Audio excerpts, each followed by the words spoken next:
Hey guys, welcome back to channel. Hope you all are doing good. Guys, இந்த வார சண்டேக்கு எப்பவும் போல் chicken mutton எடுக்காமல் ஒரு முறை ஃப்ரான் எடுத்து இந்த மாதிரி ஃப்ரான் பிரியாணி செஞ்சு பாருங்கள். ரொம்ப அல்டிமேட்டாக இருக்கும். வாங்க எப்படி பண்ணுறதுன்னு பார்க்கலாம். அதுக்கு முன்னாடி இப்போ தான் நீங்கள் எங்களோட சேனல் ஃபஸ்ட் டைம் பார்க்குறதா இருந்தால் மறக்காமல் சப்ஸ்கிரைப் பண்ணிக்கோங்க. இந்த ஃப்ரான் பிரியாணி பண்ணுறதுக்காக நான் 1 kg ஃப்ரான் எடுத்து க்ளீன் பண்ணி நல்லா வாஷ் பண்ணி வச்சுருக்கேன். அடுத்ததாக இந்த கிளாஸில் 2 கிளாஸ் அளவு நார்மல் குக்கிங் அரிசி எடுத்து ஒரு 30 மினிட்ஸ்க்கு ஊற வச்சுருக்கேன். இன்கேஸ் நீங்கள் பாஸ்மதி அரிசியில் செய்கிறதா இருந்தால் ஒரு 10 நிமிஷம் ஊற வச்சா போதுமானது. அடுத்ததாக ஸ்டவ் ஆன் பண்ணி ஒரு பாத்திரத்தில் கொஞ்சம் அதிகமாகவே எண்ணெய் சேர்த்து இதில் 4 பட்டை 4 கிராம்பு 2 ஏலக்காய் 2 பே லீவ்ஸ் கூடவே ஸ்லைஸாக கட் பண்ணின 3 பெரிய வெங்காயம் கொஞ்சமாக உப்பு 2 பச்சை மிளகாய் சேர்த்து பொன்னிறமாக வர வரைக்கும் வதக்கி விட்டுக்கோங்க. இப்போது வெங்காயம் நல்லா இந்த அளவு வதங்கினதும் இதில் 1/4 கைப்பிடி அளவு புதினா அண்ட் கொத்தமல்லி சேர்த்து இதையும் நல்லா மிக்ஸ் பண்ணி விட்டுட்டு 1 டேபிள் ஸ்பூன் இஞ்சி பூண்டு பேஸ்ட்டு சேர்த்து இந்த இஞ்சி பூண்டோட பச்சை மணம் மாறினதும் இதில் மசாலா சேர்க்க போகிறோம். மசாலா சேர்க்கறதுக்காக ஒரு 1/2 tablespoon normal red chilli powder plus 1 tablespoon of biryani masala மட்டும் சேர்த்து நல்லா மிக்ஸ் பண்ணி விட்டுக்கோங்க. அடுத்ததாக 2 பெரிய சைஸ் தக்காளியை ஸ்லைஸாக கட் பண்ணி சேர்த்துட்டு கூடவே 1 டேபிள் ஸ்பூன் ஆஃப் புளிச்ச தயிர் சேர்த்து இதையும் நல்லா மிக்ஸ் பண்ணி விட்டுக்கோங்க. ஒரு 5 மினிட்ஸ்க்கு அப்புறம் நம்ம சேர்த்த தக்காளி நல்லா மேஷ் ஆகி வந்திருக்கு. இந்த ஸ்டேஜில் நம்ம வாஷ் பண்ணி வச்சுருக்க ஃப்ரான்ஸை இதில் சேர்த்துக்கோங்க.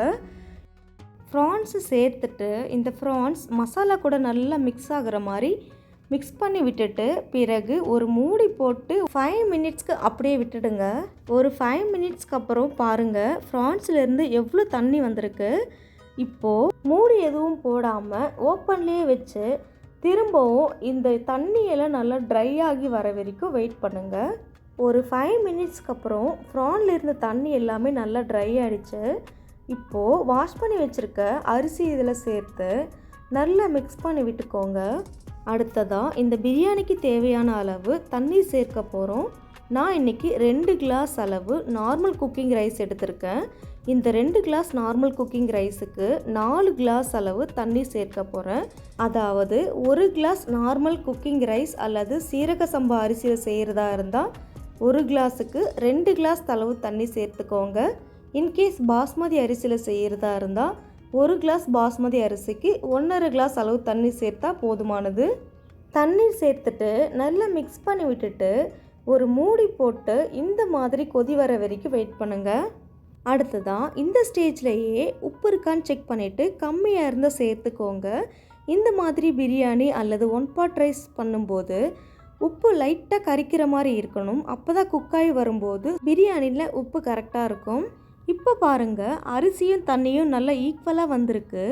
இந்த ஸ்டேஜில் நம்ம தம் போட போகிறோம். தம் போடுறதுக்காக முதல்ல அடுப்பை சிம்மில் வச்சுட்டு பிறகு ஒரு மூடி போட்டு இதுக்கு மேலே ஏதாச்சும் ஒரு வெயிட் வைங்க. வெயிட் வச்சுட்டு ஒரு 15 மினிட்ஸ்க்கு அப்படியே தம்மில் விட்டுடுங்க. ஒரு 15 மினிட்ஸ் கழித்து ஓப்பன் பண்ணி பார்க்கலாம் வாங்க. பாருங்கள் நம்மளோட ஃப்ரான் பிரியாணி எவ்வளோ சூப்பராக உதிரி உதிரியாக ரெடியாக இருக்குன்னு.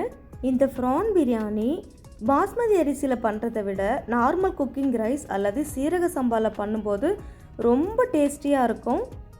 அவ்வளோதாங்க, நம்மளோட ஃப்ரான் பிரியாணி ரொம்ப சூப்பராகவே ரெடி ஆகிடுச்சு.